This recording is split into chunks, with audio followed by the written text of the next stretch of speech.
Okay. How are you, Greg? Too fast. Yeah, Right there. that hour? Still not. Oh. Staying with it. There you go. There it goes. Yeah. There Did to we show get her, us what we're seeing at home. You got her name on there now already? Yeah, touch it or. Good job. Greg's on it, I man. see her. I saw her badge. Let's just see what they're presenting to us. This is what, There. and you can do this to it. You do this regularly. It's just all touchscreen. Yeah, that's a touch screen. Yeah. You know the turnaround, how quick you'll get stuff. No. And then the blue things you can touch.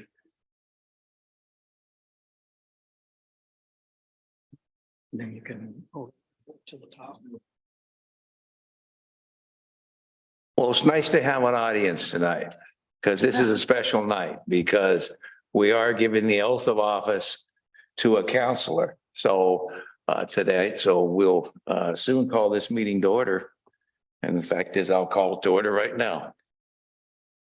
Calling the May 9th Wood Village City Council meeting to order.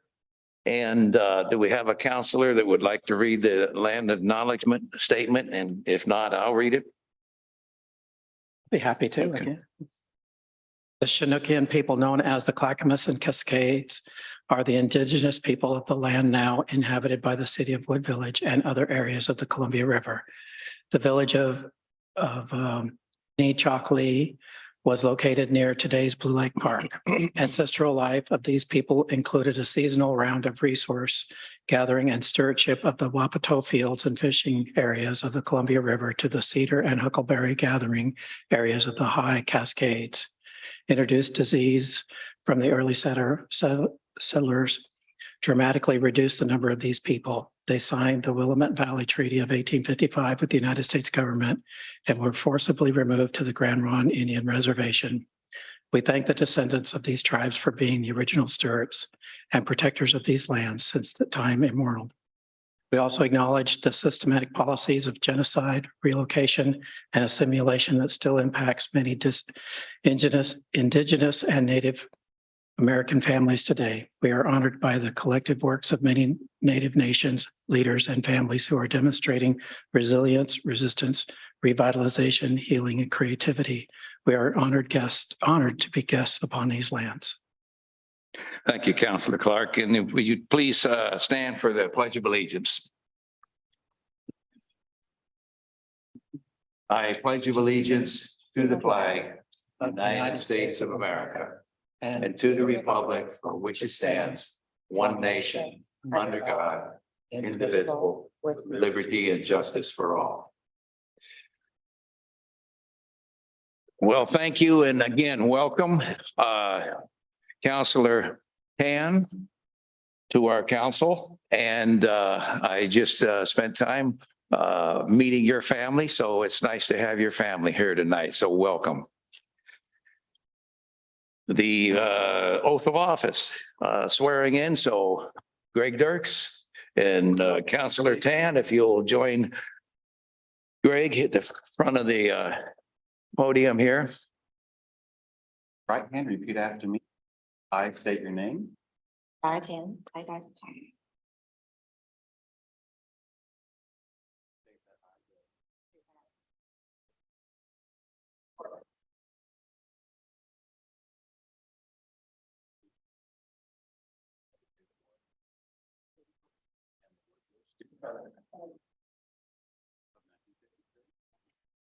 As amended to date, As amended to, for my duties and I'll perform best of my abilities. Congratulations.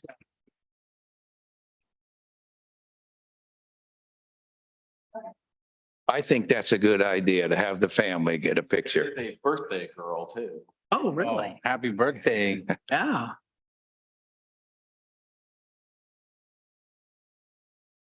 Okay, well, we do have just some business. We're going to adjust this agenda because we do have an item on the agenda that we need a quorum for. And Councilor Rio Campos on my left will have to recuse him from that. So before I make that adjustment, I just want to check and see if there's any citizen comments in waiting.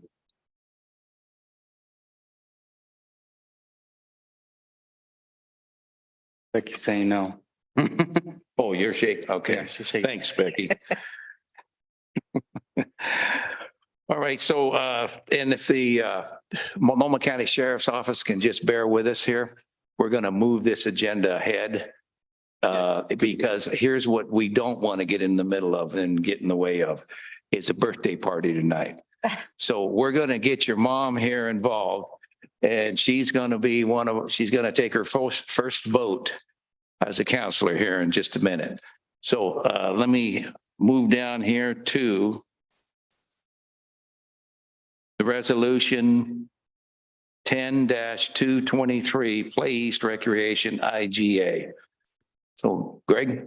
Thank you very much, Mayor, members of the council. I'm presenting Resolution 10-2023 for the Play East Intergovernmental Agreement. So as we said, Council President Rios Campos can't vote on this, but hopefully he can put his Play East hat on if there are some other technical questions or updates that I didn't include in my presentation if you have them. But this is quite a monumental achievement right here, bringing this back. So formed in 2017 as East County Recreation, it was developed to provide cost-effective, meaningful recreation opportunities to kids in the region. By region, the target was the Reynolds School District, even though this was formed in a partnership with our city and the city of Fairview. And at the time, the target was kids in that K through 8th grade range. And that initial program was for a 3-year pilot period. So it ended in 2020, which was renewed for another 3 years. Now being 2023, that IJ expires end of June, and we've crafted an update that's 6 years in the making, I'll put it. So in talking a little bit about what Play East does now, it still offers recreational opportunities, but targets a little broader now, K through 15 years old or pre-K through 15 years old. But the real magic happens, I want to say probably kids, that 6 to 10-year-old, 11-year-old range is really where the bulk of the kids are, but there are opportunities for a bit younger and a bit older. It balances affordability with quality programming by working with contracted providers that are vetted and background checked to provide unique recreation opportunities in sports, soccer, basketball, martial arts, baseball, all sorts of variety of sport activities. Art, music, piano, all sorts of things like that. I've gotten into STEM, Lego camps, and some other sciencey, tactile things. And we've branched out into now camps, not just summer camps, winter break camps, spring break camps, and they run the gamut of sports, art, music, STEM as well. And to help keep it affordable, there is a robust scholarship program that can provide at minimum 50% cost reduction to those who qualify. And the qualifications are if you're on free and reduced lunch, you qualify. So the program has served over 2,500 kids in this period and has brought in over $100,000 in program revenue. Grants have exceeded over $150,000, with one of the most recent providing for mobile recreation opportunities, inclusive of a van that will drive around to different complexes and sites and offer mobile recreation opportunities to where kids are. So if they can't get to a camp or otherwise, we're going to bring recreation to them. They operate in conjunction with their own school district, the free summer lunch program, and they hold that here in the Donald Robertson Park. This year starts, I want to say July 5th, and kind of runs through the month ending early August. Now, we actually had a talk recently with the superintendent for maybe next summer, extending that, starting a little bit earlier and working through August. But again, that's Play East, who supports actually the staffing of that summer lunch program. And they're even branching out. They're going to hold a session at the Fairview Oaks and Woods apartments this summer too. And as I mentioned, this program was renewed in 2020, kind of right at the beginning of the pandemic, not knowing what that would mean for recreation. We certainly saw interest upticking dramatically, both in participation and revenues. And then with COVID, you couldn't do recreation. But what Play East did in terms of outreach, engagement, supplies, and information in support of safe practices, hygiene, really bridged a lot of gaps within the broader community. And once we're able to bring recreation back in person, the numbers are staggering, as you saw about a month ago in Play East annual update. So let's talk about the IGA. It's in your packet. It retains the bulk of the current language that's been in the 6-year agreement with Fairview. A big difference, though, is this one doesn't have an end date. So the previous ones have been for 3 years. This is perpetual with reviews every 5 years, and the next one called out by December of 2027. So it's not we're going to adopt it and forget about it. It's we're going to adopt it and just make sure it's working for all the partners and parties. The cost a share did change from a 60-40 split, us paying 40%, Fairview 60, kind of based on population, to a 50-50 split, recognizing all kids have equal opportunity to participate in the program, and participation swung. Some years we have the bulk of the kids, other years Fairview does. But what Fairview does do is account for all the overhead, the liability insurance, HR, finance, all of that stuff. Fairview's covering that cost. So our costs just pay for the director on a 50-50 split for the salary and benefits. So all the other things like scholarships, other staff, Play East has to fund that itself through fundraising or other avenues. Now, if a city were want to cancel it, it requires a full budget year's cancellation notice because we can't bind future councils. But it's a pretty big cancellation period. So for example, if a year from now, a city wants to quit, they say, great, well, we're going to fund it for the next budget year and then we're out. If they were to come and say, July 5th and say, we're out, no, they got to fund it that following budget year as well. It's a full budget year's notice.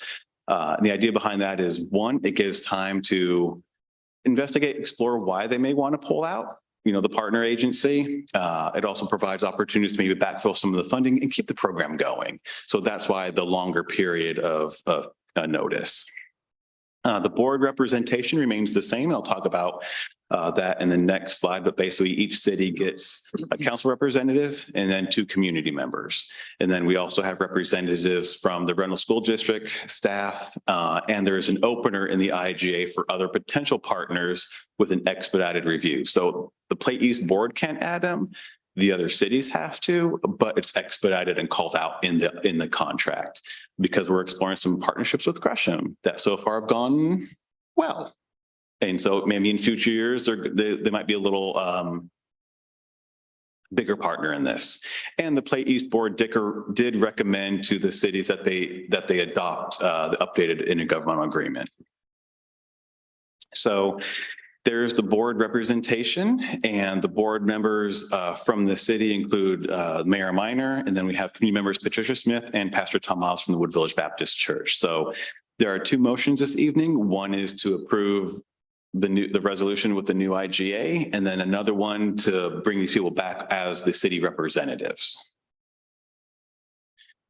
So, the next steps is hopefully you consider adopting the resolution and the board members, and then the Play East keeps going on doing the good work it's doing. There's a whole slate of summer camps planned already. So hopefully we can continue this. It is in your upcoming budget fully funded. And what questions may I entertain?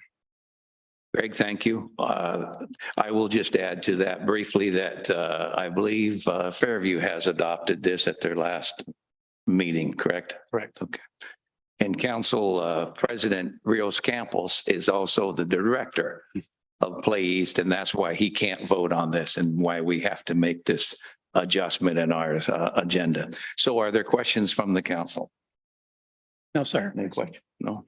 I just want to quickly add that another thing that as Play East we're also trying to do is we're trying to provide opportunities for older youth as well. And by older youth, looking at that range of 16 to 24s as employment opportunities. So last summer, we really dove into a partnership with the county and other community partners for summer works. And so that's providing opportunities for, again, 16 to 24-year-olds to have that first job opportunity in around community building. And so we provide, they're really the ones behind the free summer lunch program. They help provide those services and provide activities for that. And this year, what we're really looking to do is house that in-house, because we've partnered with the Wood Village Baptist Church, but this time it'd be directly under Play East. And I think that is a step in the right direction and where we want the program to grow and to expand.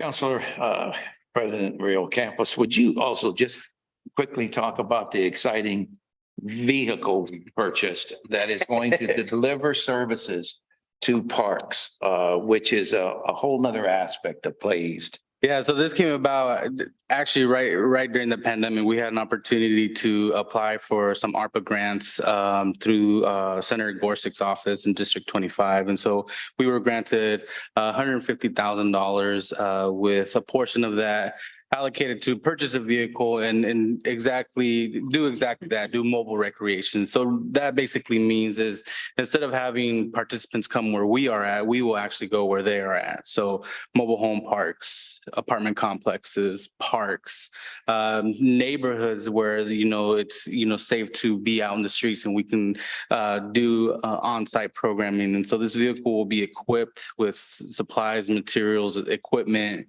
our canopies, tents, safety parameters, again, to do that, just do on-site recreation. And that is going to be free of charge for those participants, recognizing that these areas are probably our most vulnerable population. And so even though we try to be as affordable as possible, there's still barriers as transportation, childcare, just the numerous things. So we're just trying to do our part in ensuring, especially in the summertime, that they have opportunities for safe and positive activities.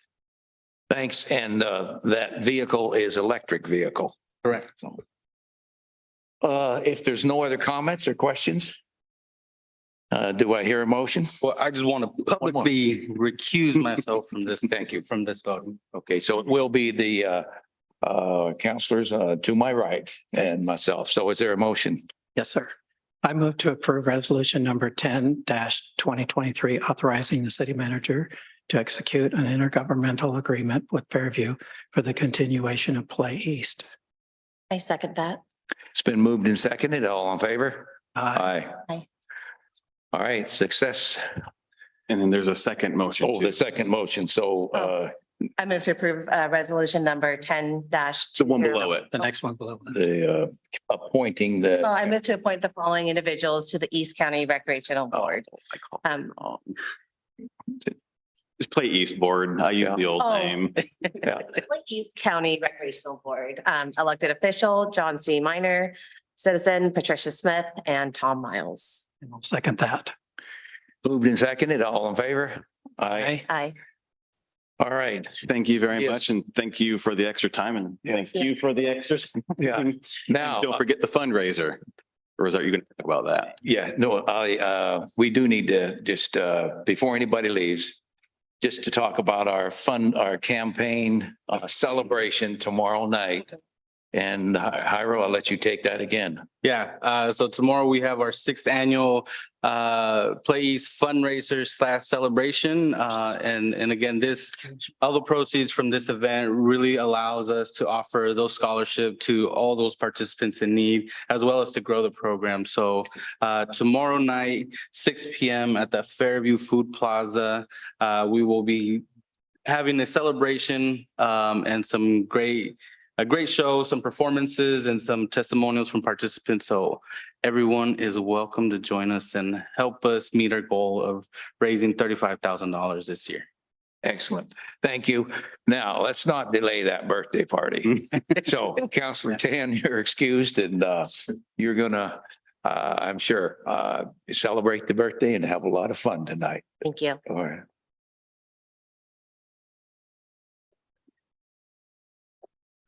All right, we'll move on with the agenda.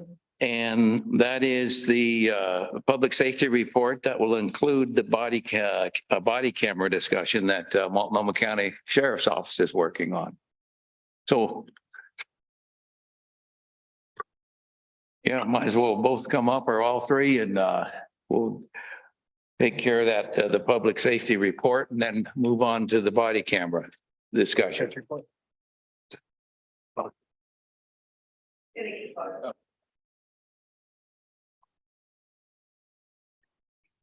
All right, good evening. Reviewed the activity report. Hopefully you all got a copy of it. Couple things that stood out. The dispatched and self-initiated calls for service both went up slightly from last month, but well within the normal. The emergency response time grew from 3 minutes and 29 seconds to 5 minutes and 3 seconds. I researched those calls. I believe there was a total of 28 that impacted it. I noted 3 separate calls that were listed as a priority 2 by dispatch, which would be an emergent. But it was actually like a slumper in a vehicle and another person that was sleeping. So essentially, I felt like they probably shouldn't have been a priority 2. They should have been more like a priority 5 or 6. So that slightly impacted the time, as there was a long delay to that, as they didn't rush to that call that was initially listed as a higher priority. There were 7 hit and runs, 6 of which were unoccupied, 1 of which was an occupied freeway incident in which the person struck another vehicle and ran, but was subsequently arrested or cited in lieu of arrest for failure to perform the duties of a driver after the fact. So they were caught. 3 stolen vehicles, which seems to be unfortunately the kind of the monthly standard since I have been here. And related to stolen vehicles, last council meeting, I told you that we were engaging with the Portland Police Bureau on a stolen car mission. We did end up doing that on Friday, the 21st of April. It resulted in 48 stops with 13 stolen cars, 19 arrests, and 3 guns were seized as part of those stolen vehicles or arrests. And we have another mission separate from Portland Police Bureau, but set up with the Gresham Police Department later in May, date to be announced, to be determined. And much of, or I should have said all, the whole first day, the first 5 hours of the mission was all within our jurisdiction here, basically between Troutdale and Wood Village. So Chief Amsworth, I missed the starting and working with Gresham. Is that what I heard you say about it? oh, for this month's mission, the Multnomah County Sheriff's Office is going to partner with the Gresham Police Department to do a stolen vehicle or a EPSI mission, which is the Enhanced Public Safety Initiative, to hopefully take some guns off the street. I'm glad to hear that. I think that's really has been not happen as much as it could have. And I'm glad to see that the Sheriff's Office and the Gresham PD are working together. Otherwise, does anybody have any Any questions? questions? No, I don't. It may be a typo, Chief, so it's no big deal. And usually I don't pick up typos, even my own. On the report, on the law enforcement activity report, it shows that there were 6 stolen vehicles. And then on the next page that identifies the stolen vehicles, the 30-day period, it shows 3. So I don't know if that's significant or even. I know, before I got promoted, I was the Fairview chief, and so we dealt with this problem all the time. So somebody may call their vehicle stolen, which is the first number. I see. And then when we go there, we figure out it's a civil issue or they forgot where they parked it. And so it's not, so we cleared it. So that first number is what dispatch codes it as. I see. And then how we clear it is the third number. So That's it the happens all the time. That's the real number. That's the real number. Yeah, I got it. Thank you. There you go. Thank you, Chief. Yeah. It's nice to have, 2 chiefs there Yeah, or former chief at. former Yeah, Fairview, yes. yeah, okay. All right, the body camera should be an interesting conversation here. Yes, hi. Good evening, Mayor and councilors. For the record, my name is James Erickson. I'm the Chief Deputy of the Law Enforcement Division for the Sheriff's Office. And so this evening, We'll talk a little bit about our endeavor to create a body worn camera program within the sheriff's office. Really, it'll affect the law enforcement division, which there's about 133 law enforcement deputies and sergeants. And so if they're wearing a uniform, our goal is to have them wearing a camera. This will not affect our undercover unit or the correction deputies. There's like 350, 400 deputies in corrections. They will not be wearing a body worn camera. So what we wanted to do before we create a policy is to come up with a robust policy that we are hearing from the public and our city leaders, community members. So we're doing listening sessions. So far, we've done listening sessions with Public Safety Advisory Committee with Troutdale, our Metropolitan Business Association. And then this is our third listening sessions with the city of Wood Village.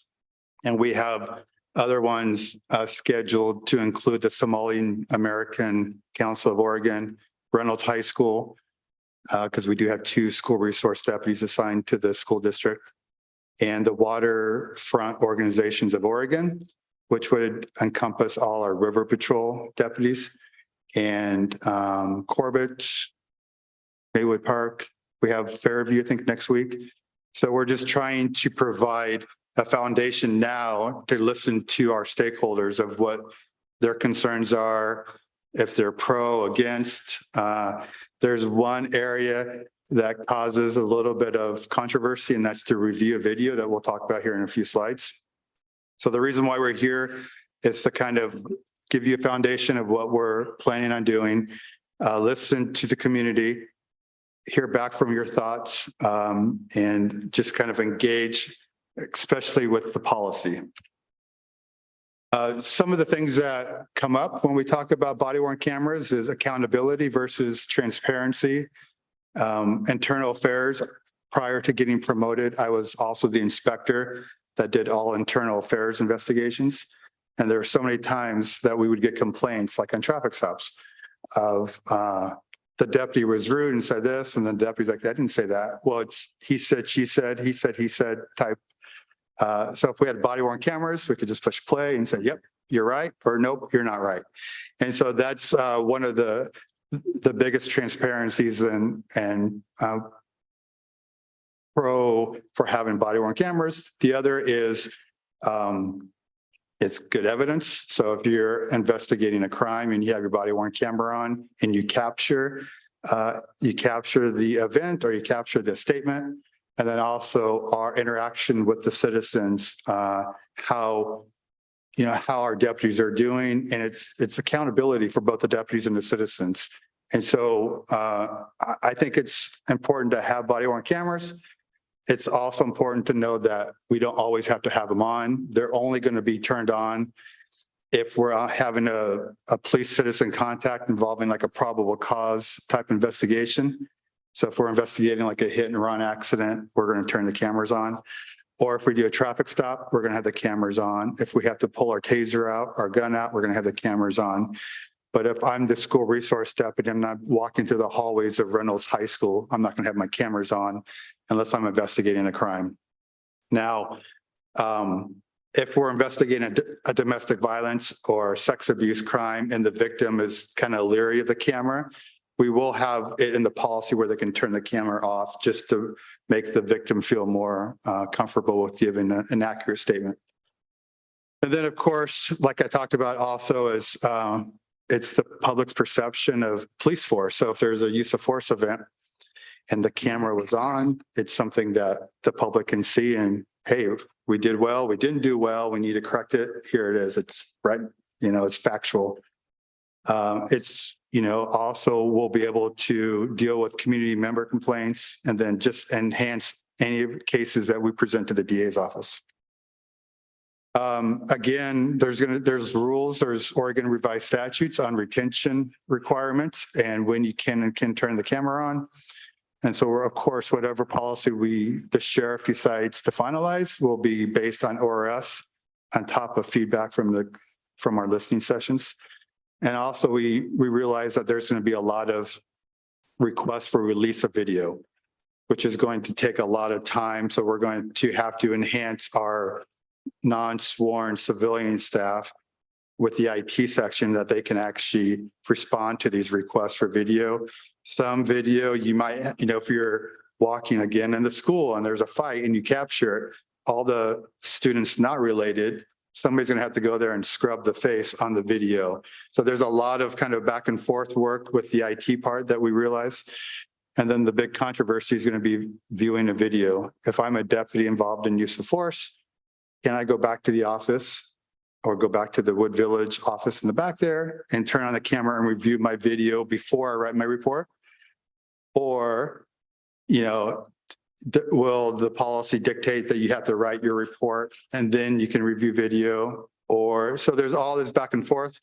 The city of Gresham has body worn cameras. They have a policy that pretty much allows them to review video.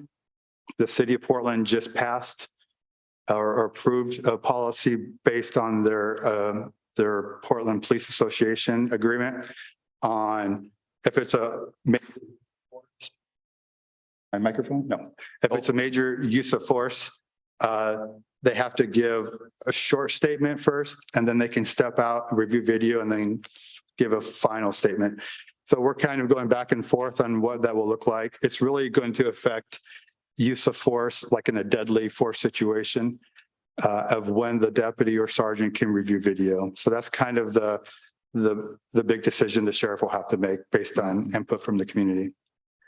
Our timeline is we plan to complete our listening sessions by August 1st. We're about a third of the way done. We hope to have the policy finalized. And what I mean finalized is it has to go through stakeholder review. The unions have to review it and approve it. And then the sheriff approves of the final. So we're hoping fall of 2023. Once we get a policy, then we can do a pilot program. There's a lot of different companies that have cameras, and there's different functions of the cameras. We want to test pilot a brand that our committee comes up with. And the thought is in winter is to have like maybe our evening patrol shift and our river patrol test pilot this program. Then you have all elements to see how they work in the winter on the river. And then the spring, we'll review the pilot program to see how it went. And if we like it, we'll ask the board to purchase the program. So this is the part that I'll open up to you for your thoughts and questions about what type of follow-up would you like to see through this pilot process? And is there any organizations or groups that I'm missing? And I can go through that list again if you want. But I'll open it up to the council. Let me open it up to the council. Questions, comments, or some responses to the two questions there that the chief is asking? My comment would be that I would like for you to be able to review the process of the video as you write your reports. I think that would be a way to be able to say this is a clear avenue of what occurred. Because if you were having to second guess what it was that you said and what the perpetrator or whatever said or whatever, then you can at least tie the thing together. Why dilly-dally around with that? Right. Perfect. And then if it was a deadly use of force, our procedure is the deputy would get an attorney because he's looking at a potential criminal investigation. We would call in our detectives and they wouldn't write a report. Right. So it would be, if they wanted to give a statement, there's back and forth at the DA's office on when they can review video and reports, and then they would give a statement through their attorney. And so it would only be those circumstances where I would call like a minor use of force, where you pulled somebody's hair in a, type thing. So that would be the sticking points of when they can review video and when not on those everyday type use of force is not the once a year deadly use of force that we encounter. I think showing up to court and then finding out that you did something wrong is really wrong. and what I mean by that is on both sides. I think that once revelation of the whole thing is brought out for both parties, that's when that should happen, not before one person or the other. And I see your point on that. So. Perfect. Because currently, right now, you guys write report without viewing any type of tape. Well, Because you guys don't have body cameras, obviously. Because it's a he said, she said. don't, but Gresham does, and we work a lot with Gresham. And if there was an incident, an officer involved shooting, and I'm the one involved, and the person next to me is Gresham officer, their camera is going to be on. Mhm. And so it's going to be where it's not, or it could be, we're in the parking lot of Carlo's restaurant, there's a surveillance camera. So there might be video captured of that as well. Another great example is I like to refer to body worn cameras as like a virtual notebook. So when I'm doing an investigation, I would write things down, write down what the description is, write down the weather condition, all that stuff. Well, now this body camera is capturing what I would be writing down. And so we could, when I was a detective and we would interview somebody, we would do like a tape deck or an audio recording. And then, but there was no rule saying I couldn't listen to that recording to get exact quotes from the victim, the witness, or the suspect for my report. So it'll be kind of similar to that of, if it's available, you could review it. That's kind of what I think Mark was talking about. Right. Because I guess where I was going at is that, not saying that, but there's probably been instances where, what happens, and you're writing the report, maybe some officers might leave things out. And then obviously being able to review the report to make sure that they match, they will now include these things. And so that'd be like the transparency Oh, I see what you're saying. type Yeah. of deal where, again, if it's a dispute between a citizen and an officer where the citizen's like, no, the officer was rude. But in your report, you're able to see and you're like, okay, maybe that is, but then you're writing that, but before you might have left it out, to kind of have that accountability Yeah. portion of it. So Exactly. And that's kind of my angle where I see where it could be beneficial, where you are able to review it after like a report has been submitted and then, say adjustments or superior reviews both and say, hey, what about, X, Y, and Z type of deal. And I think that also is a level of accountability and transparency. So you jumped right to a officer shooting somebody, right? Well, you may have somebody who's transit from another state who just flew in, who was sent here to kill somebody. And they may have 40 award, what do they call them? You guys know the word I'm thinking of, arrest warrants out for them, right? And you don't know that when you're showing up. all right. And next thing you know, you've just taken out somebody and you have no idea that you just did this. So, what is your reaction towards that? You don't know. And then, these are the things that happen, or it could be somebody that is a first time who's just killed somebody and you Yeah. didn't even know that yet. And I So- gave a presentation to the county commissioners. And one of the things that I talked about was when people know you're being recorded, you respond and act differently. Usually you're better behaved. Mm. And so when I worked transit police, I worked at a lot of different agents, or a lot of different assignments. I can't hold down a job for any longer than a year and a half, but I worked transit police, and this is back when cell phones were getting cameras. Mm. And so I would be on a platform checking fares or doing whatever, and everybody would have their camera phones out videoing you. And people just acted better. So I think one benefit also would be once the deputy turned the cameras on, of course, they would let the person they're talking to know they have the camera on. I think we're going to get people just acting better because they know the camera's on. Yeah. I'm hoping more likely than not. And that's, again, that's just what I was going to say. It holds the public accountable Mhm. too. Yes, it And does. we all, can the cameras will make a difference in most cases.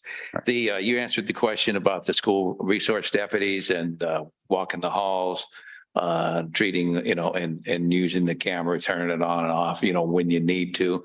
And the sensitivity of a domestic dispute or child abuse situation. So you've answered those questions. And I also think that I believe it's the right thing to do for all the reasons that you're getting feedback on and what I've heard tonight too.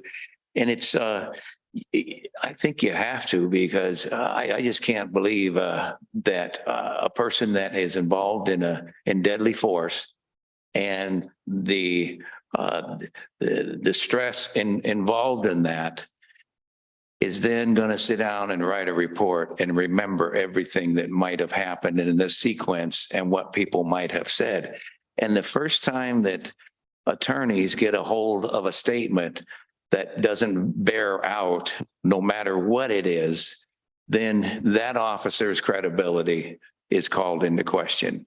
So I really think it's important for both officers and for the public. And everybody else is taking pictures of those situations when you got a lot of, cameras out there on you. So I think I hope it sounds like you're moving in that direction and you got a little bit of, clean up there on some of that. But boy, I tell you, I hope the department can get that done and get the pilot going. Would you, as you get the pilot going, jumping ahead and believing you're going to get this thing settled, come back and see us? Definitely. Yeah. Yeah, or myself or Lieutenant Hemsworth can come and give you kind of feedback on how it went.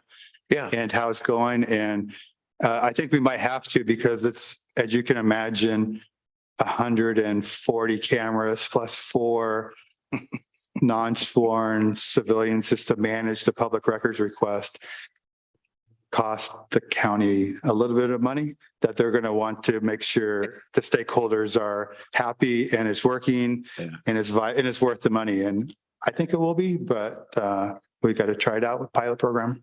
Yeah. Well, it sounds like you got a good plan of piloting, and you're piloting a couple of different styles or manufacturers to see which ones do the work.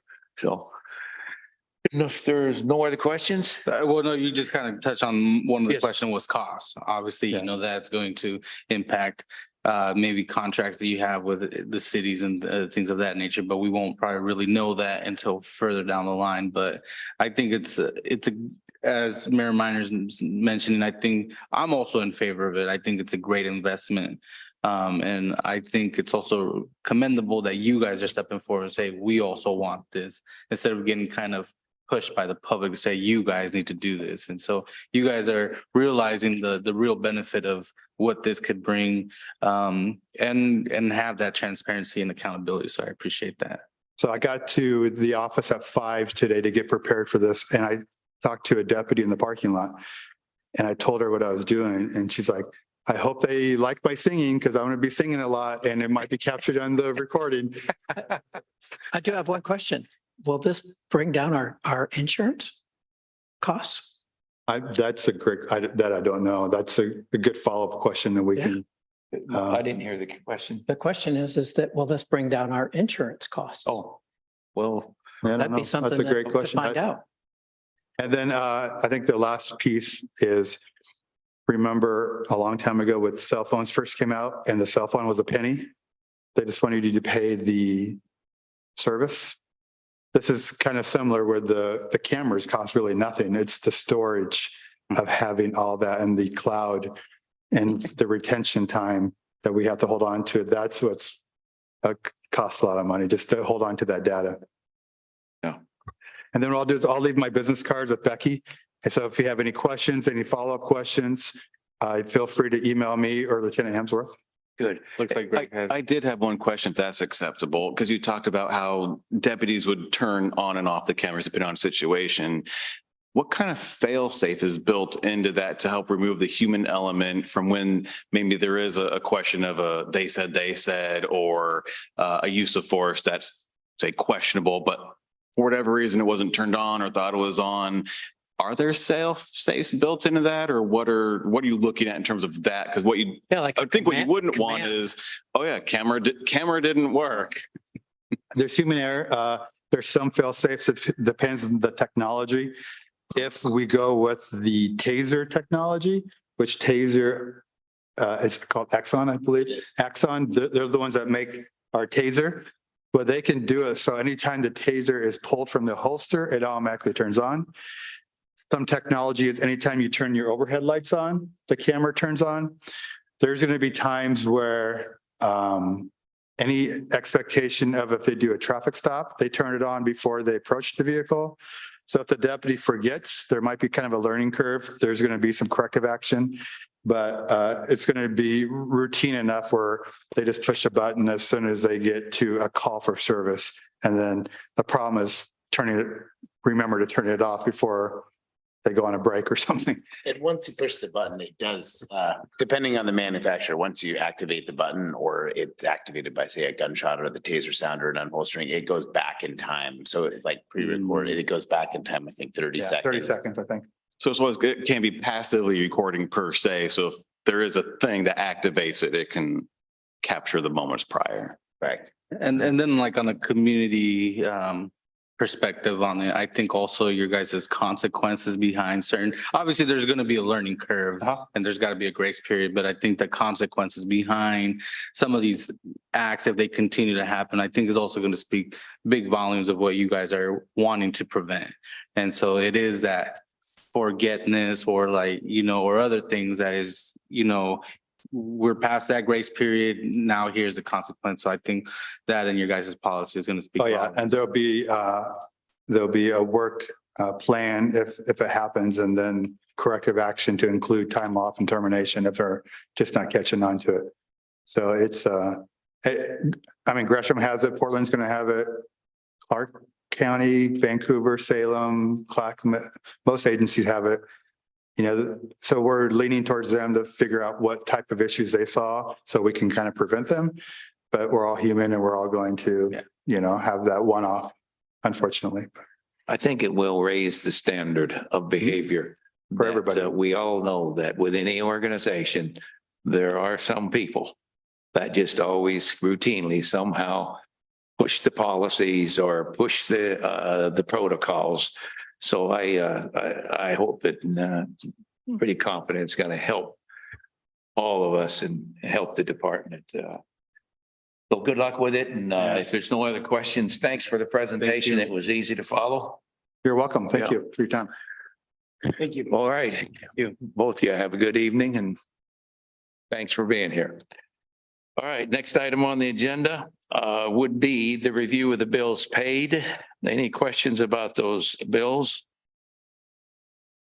We're paying them on time. Yeah. Checks haven't come back.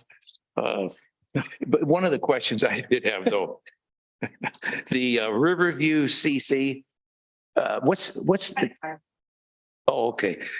Okay, I thought that was who was putting on the catering. Okay, who is the caterer again? I forget what you told us. That food guy. That guy, food guy, cool. Yeah, and I'm not just saying that, oh yeah, that food guy, that's his name, that food guy. Okay, I was like, all oh, right. No other questions. I'll move on. If the consent calendar, we will, if we can approve the consent calendar, I do want to read the proclamation. And then we can just talk briefly about if you saw the appointment there of Victoria Manyweather. I just got one question on the Public Works. Is there going to be a luncheon like there was last year, and whose turn was it to host it? Yeah, let me get to that, okay? Oh, We yeah, can, let's take them. So again, if we'll approve the consent calendar, including the minutes, city events and appointments, then I would like to go back to the city events because I do want to read the proclamation into the record. So Move So to moved. approve the consent calendar. moved and seconded, all in favor? Aye. Okay, so city events, council minutes, we got approved. So let's, I do want to read the proclamation and I don't know, John, if you're making any comments, otherwise I will just take it from here on the proclamation. No, thank you, Mayor. go ahead. Okay. Yeah, appreciate it. So it is a pleasure to read this proclamation because we all know how important public works professionals are. Whereas public works professionals focus on infrastructure, facilities, emergency management, and services that are all vital to importance to the sustainable and resilient communities and the public health, high quality of life, and well-being of the people of the city of Wood Village. And whereas the support of understanding and informed citizenry is vital to the efficient operation of public work systems and programs such as water, sewers, streets, public buildings, solid waste collection. And whereas the health and safety and comfort of this community greatly depends on these facilities and services. And whereas the year 2023 marks the 63rd annual National Public Works Week, sponsored by the American Public Works Association. Now, therefore, I, John C. Minor, Mayor of Wood Village, do hereby designate the week of May 21st through the 27th, 2023 as National Public Works Week. I urge all citizens to recognize the substantial contributions they make to support the health, safety, and quality of life. Here. Well, yeah, here. So, John, I had the question too. Is there a luncheon, a recognition luncheon that's being shared by the community, by our three cities? Yes, Fairview will be hosting the Public Works Week lunch. Okay. And we'll get that information to all our staff probably tomorrow afternoon, and mayor to you and council president and the councilors. Great. Well, we'll look forward to that, whoever can attend it. And, I know we all, I'll make a brief statement that the Public Works Department in this city does amazing things. They respond to us quickly, and they certainly respond to citizens quickly. So, John, I guess give our regards and carry this to your department, if you would, please. And we appreciate all the work they do. Thanks for your support. You bet. Any other comments? Nope. Okay. Next item on the agenda, moving down to the appointments or the consent, we recognize that. And I think we had Victoria in an interview, and it's really nice that we have her now involved in our city. So nicely done, staff. I think Seth and Greg was out, and Becky met with her and got her signed for both positions. So good work. Okay, resolution, place we did. So we're down to resolution 11/2023, and that's the Gresham Sewer IGA update. And as we know, we heard from Keller and Associates. This will give us another chance to ask any questions that you may have had lingering, and we can ask them tonight. Well, and this one is actually on the IGA with City of Gresham for the treatment. There was a minor update. John will walk through that. Then the next two are related to the master plan. So a lot of sewer talk tonight, but this one's just on the IGA, and then we'll get to the master plans. Okay, all right. Well, let's move along through that sewer stuff.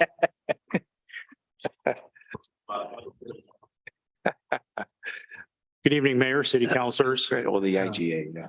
So again, as the mayor and Greg mentioned, Resolution 11-2023 is updating the sewer wastewater IGA that we have with City of Gresham. Just a little bit of background that you've probably heard several times from me over the years. We've had an IGA agreement with Gresham since 1972. Was last updated June of 2021. There were some general housekeeping and editing errors, some addition of some exhibits that needed to be added. It's not going to change the June 2031 expiration. But like I said, there was just some general housekeeping that was observed after reviewing the IGA and going back, like calculations, how they're calculating averaged daily flows for dry weather. And there was just some exhibits, like one of them was our map, was, I don't know, exhibit A or B in there. And I think I provided you with the updated IGA. But yeah, just to make those corrections. And we thought it was a great time to do it. And alternatives, there's really not many alternatives here unless you want to build a wastewater treatment plant. So with that, this IGA covers, supports City Goal 3, City Goal 6. It's staff recommendation that you approve the updated IGA for wastewater treatment with City of Gresham. And I'll entertain any questions you may have. Questions from council? No, I just saw that you said the fiscal impact, it doesn't change the current monthly billing. And so that's where I went, okay. Yeah, no, it does. The methodology that nothing has And changed there. no changes or revisions in the billing methodology. Nope. So I was like, I'm good Yeah, with yeah. this. That starts to, signal a green light, doesn't it? Right. Counselor? And no questions. Okay. Yeah. A motion? I move to approve resolution 11-2023, authorizing the city manager to execute the updated IGA with the city of Grisham for sanitary sewer collection and treatment services. Second? Second. It's been moved in second. All those in favor? Aye. Thank you, John. Thank you. Next item now, we're getting back to that master plan. Go too far, John. Yeah, John. Okay, so again, this is what we saw at our last meeting, and now is the time, unless there's questions that would prevent us to take action on this, so.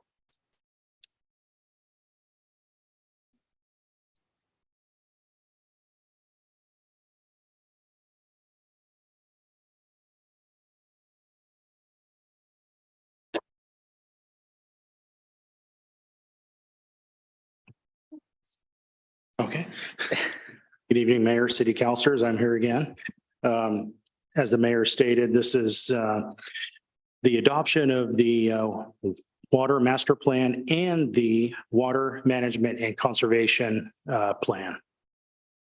Resolution 12-2023.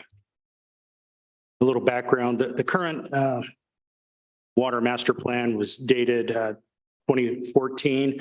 The new plan, as Keller presented at your last council meeting, added new development such as the byway and South Riverwood, and also had in there the future development for an entertainment facility at the Grand Ron property.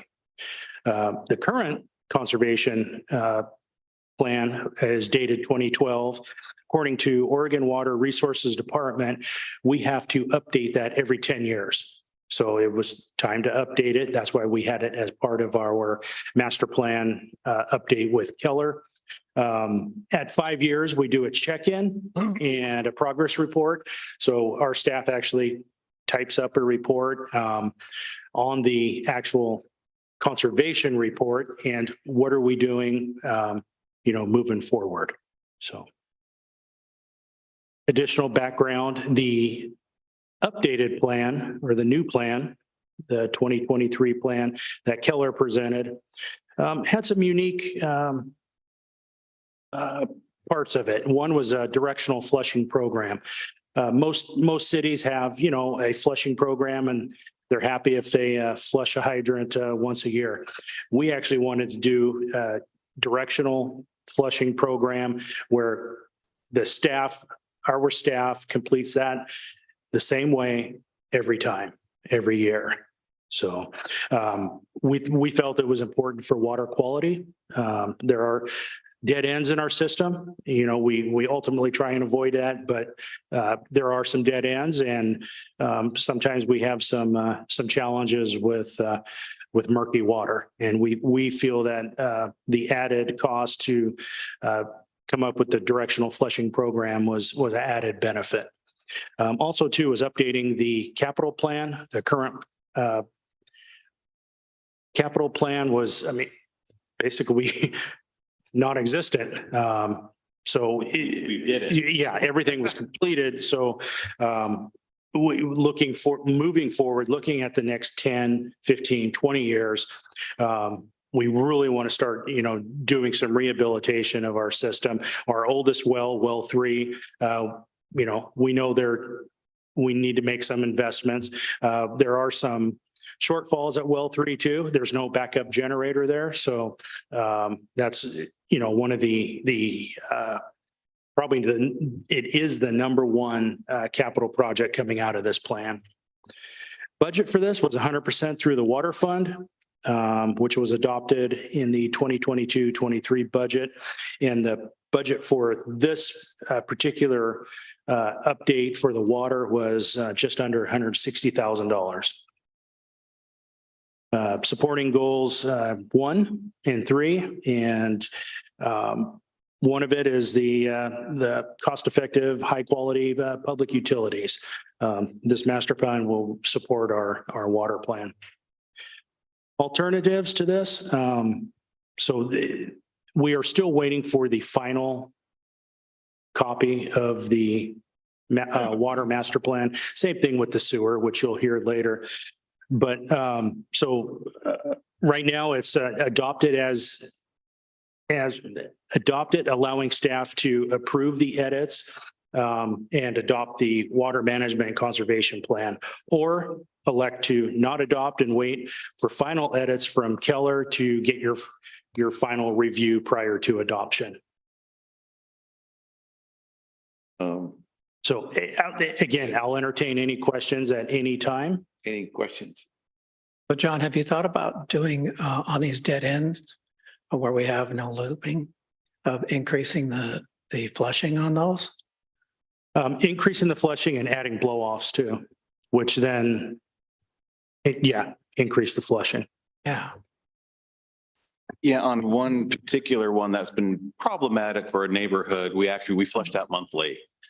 Just to keep things flowing better as sediment tends to gather in this dead end. So we do that one monthly and actually record and track it. And that seemed to have helped the water quality issues in that particular little neighborhood section. I do the same thing at my church, just so you know, where the water quality is just terrible for the sacrament. And I'll go in there once a month and I just flush the lines for that exact same reason. So. Awesome. On the final version of the master plan, is staff anticipating a huge amount of edits, or is it minor edits? Right now, it's minor edits. It's, updating maps, taking, we're getting into detail here to looking at every single fire hydrant in our city, knowing, there's no fire hydrant here. We need to eliminate that. One dot out of 150 on a map. And we're waiting for those kinds of updates. There's no major overhaul to what was presented to you. There's minor edits, like I said, mainly to the mapping, removing a hydrant, adding a hydrant, looping a 200-foot water main, or removing items like that. Did you want to add something?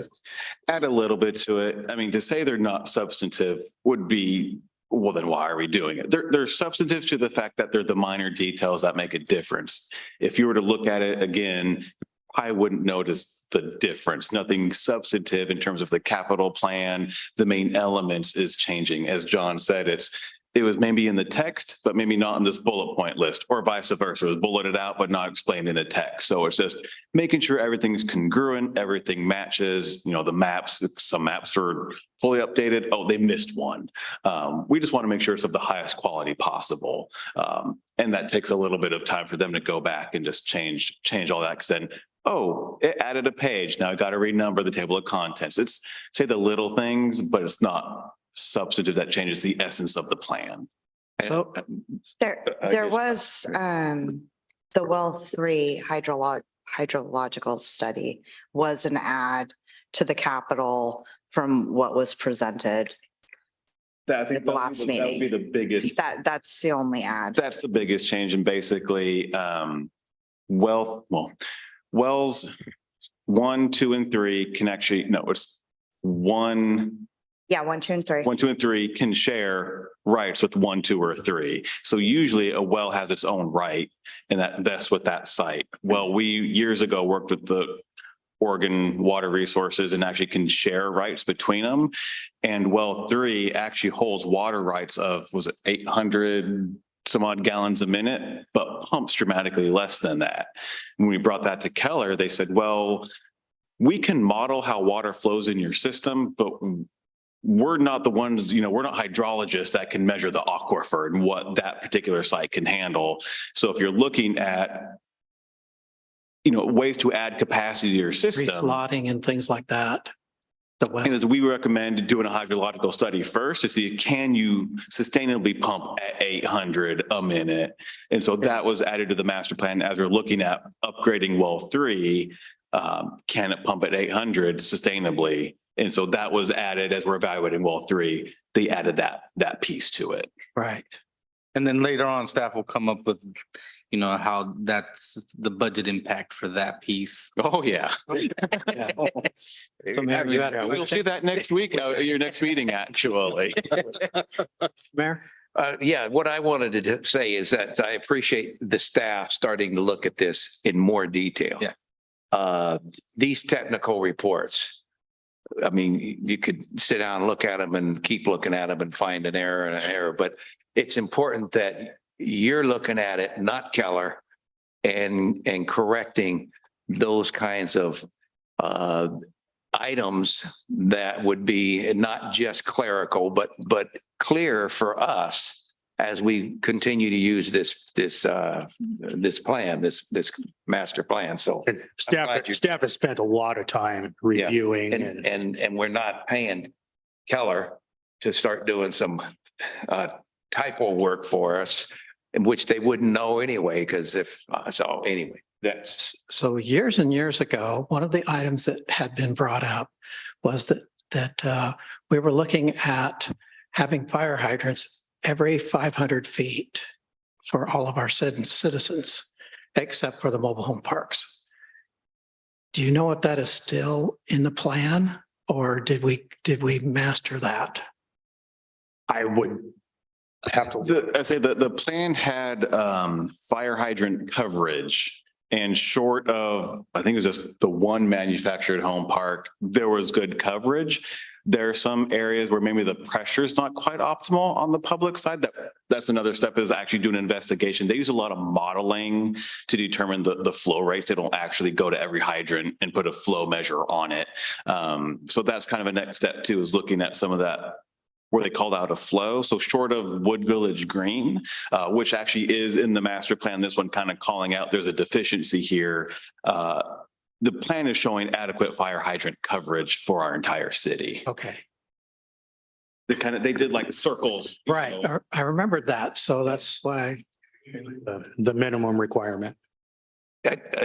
John, every now and then at our house, Honorata, the water gets a little murky. Is that what you were talking about and what you're trying to prevent Yes. by doing, what was it? Monthly Directional. Directional, yeah, Yes, okay. yes, Mayor. It's Directional flushing. Yeah. It's flushing the minerals deposited and the sediment buildup. Well, I'll tell my wife I fixed it. Okay. Because Keller does modeling, it's actually using how the water flows in our system to do the flushing. So as John had said, some cities are just, great, we opened every hydrant this year, we flushed it. That's actually not a bad standard to be at, to be able to do that every year judiciously. We're the next level where how does the water move through our system? So we could use that to our advantage to both scour the pipes, remove sediment, and move it out of the system, not necessarily just through the system. Just move it around. Yeah, so we're trying to move it out, and that's using their modeling to create this flushing program to do that. Good. Well, I did have a question for Greg after our last meeting, and he and I were going up to the tour of the Gas facility? no, Job Corps? Job Corps tour. Oh. Anyway, and after maybe that presentations were over, what came to me is, it's a technical report. Mm. I couldn't tell whether this is really, we're doing really well in the city or we're doing maybe okay, or really what it would mean. And my intent was to ask Keller, as you're working with different cities, how does this report look to you in Wood Village? Is it a B, C? Do we have some glaring issues? So I did ask that question, and I wanted Greg to just share with you what he shared with me. To say, did we ask her that directly? No, but when they would brought up, a deficiency or an error, and we're getting pretty upset at ourselves for having that, they said, calm down. Most cities would love to have this as like their number one priority because they're dealing with, they need more water and they've got a lot of areas to cover. Which one are they going to build out first? They're dealing with water loss of greater than 20% regularly. They're dealing with aged infrastructure, not a way to pay for it. They said no one does unidirectional flushing because it doesn't rise to that priority. They're putting out not fires, but metaphorical fires in their system. And so doing these other things, they don't do that. Generators way off their list. They said places don't put in a unidirectional flushing program to have a plan. They don't do that. And I said, well, we're a next level organization. Yeah. And they said, So- yeah, you are. So that's, anyway, So constant improvement, and it will take constant reinvestment to keep it this way. We're in a good, past councils, current councils, you've invested well into our systems and it is paying off. There's where that key is right there, is because other people are going to be looking at having to charge people more for their water and sewer because of what we are doing today. Well, when Councilor Clark, you may remember this conversation. It was early on in Bill's tenure here about, we were talking about water rate or utility rates in comparator cities. He said, just wait. We're just ahead of the curve because we've invested into the system. Other cities will catch up. And we've been seeing that now with cities doing dramatic year-over-year increases. And we've been able to, we did our steps and now we're keeping in line with inflation. And after this process, don't want to step on John's toes for the next one. That's when we really dive into the rate modeling and some options there and the SDCs. But the short of that is we're massaging around the margins. We don't need hundreds of thousands or millions of dollars to upgrade facilities and whatnot.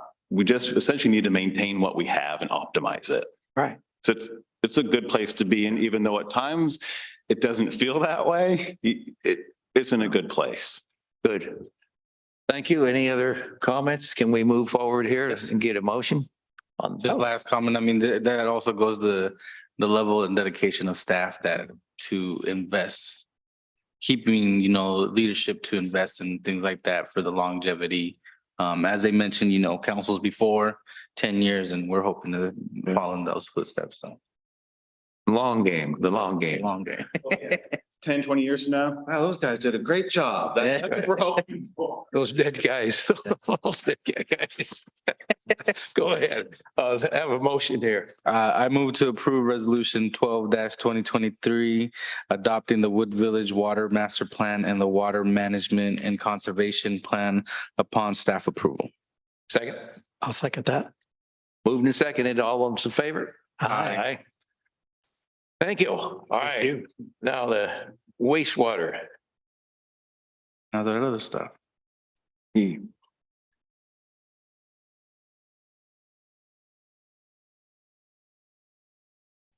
got the right color. I would made it brown, but. Green. Oh, brown, true. Yeah, good.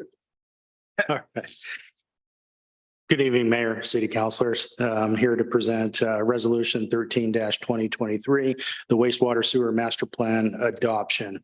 Background, the current plan that we've been operating off of was 2015. Again, new development, the byway, South Riverwood was not part of that plan. Again, the Grand Ron property and future development on that property. And as Keller mentioned during their presentation at the last council meeting, the main project coming out of this is the upsize of the trunk line, the main trunk line. You'll see that as the number one project. That hasn't changed. And that'll be looking at future investments there. The budget for this project was 100% wastewater sewer fund. It was adopted and for the 2022-23 budget, and it was just under $140,000. This project supported goals 1 and 3. Alternatives, adopt resolution allowing staff to approve final edits, similar to the water master plan, or not adopt and wait for final edits from Keller Associates. Staff recommendation is to adopt and approve this resolution. And with that, before anything else, I'll take questions. Because you probably have similar questions that you did maybe with water.